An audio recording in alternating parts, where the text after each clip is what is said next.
ఒక్క నిమిషం. నేను ఈ ఐలాపూర్ మేజర్ గ్రామ పంచాయతీ అయినటువంటి ఐలాపూర్ గ్రామ సర్పంచ్ అభ్యర్థిగా పోటీ చేస్తున్నాను. నా పేరు జావనపల్లి రామకృష్ణ.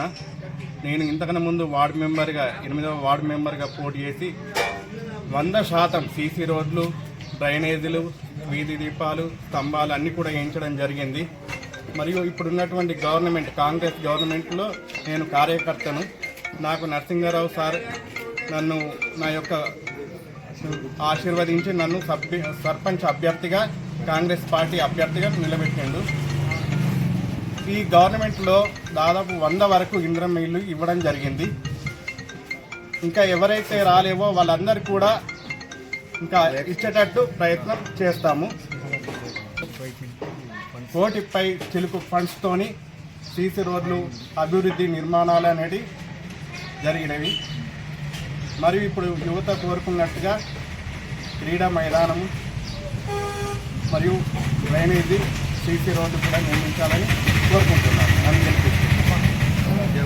ఇక్కడ ఉన్నటువంటి ప్రధాన సమస్యలు ఏంటంటే డ్రైనేజీ వ్యవస్థలు, మరియు పాఠశాలకు కావాల్సినటువంటి మూత్రశాలలు కానీ, మరియు చాలామంది వేడుకుంటుండ్రు ఇందిరమ్మ ఇల్లు గురించి. వాళ్ళకు ఖచ్చితంగా ఇందిరమ్మ ఇల్లు శాంక్షన్ చేయించుతాను.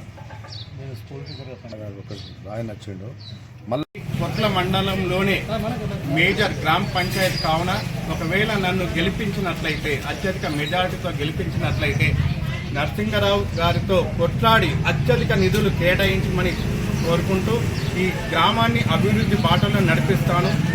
మరియు అదేవిధంగా ఇక్కడ కూడా ఏ సంధి కూడా సీసీ రోడ్లను నిర్మిస్తాను. మరియు కరెంటు స్తంభాలు వేయించుతాను. మరియు ఈ కాలంలో ఒక డెంగీ జ్వరం వస్తే దాదాపు 1 లక్ష రూపాయల వరకు ఖర్చు వస్తుంది. అలాంటి డెంగీ జ్వరాలు కానీ, విష జ్వరాలు రాకుండా ప్రతి సంవత్సరం కూడా, ప్రతి నెలలో కూడా డ్రైనేజీలు అనేవి క్లీన్ చేయించి బ్లీచింగ్ పౌడర్తోని క్లీన్ చేస్తాను. అదేవిధంగా ఇందిరమ్మ ఇల్లు ఎవరైతే రాలేవో వాళ్ళందరూ కూడా వచ్చేటట్టు చేస్తాను. మరియు ఇప్పటి వరకు 100 వరకు ఇందిరమ్మ ఇల్లు కేటాయించిన నరసింహారావు సార్. అత్యధిక ఇల్లును కేటాయించినటువంటి గ్రామం ఐలాపూర్. ఇంకా చాలామంది కూడా పక్క ఇల్లు లేకపోవడం వల్ల చాలామంది ఇంకా అభ్యర్థిస్తుండ్రు. వాళ్ళందరూ కూడా పక్క ఇల్లు, ఇందిరమ్మ ఇల్లు వచ్చేటట్టుగా నా వంతుగా కృషి చేస్తాను. చాలా మందికి జాగలు లేవు, స్థలాలు లేవు. ఒకప్పుడు రత్నాకర్ రావు సార్ గారు 16 ఎకరాలను ఐలాపూర్ గ్రామంలో కేటాయించిండు, కొనుగోలు చేసిండు. అలాంటి ఖాళీ స్థలం లోపల సొంతంగా ఇందిరమ్మ ఇల్లులను నిర్మిస్తాను, జాగతో సహా.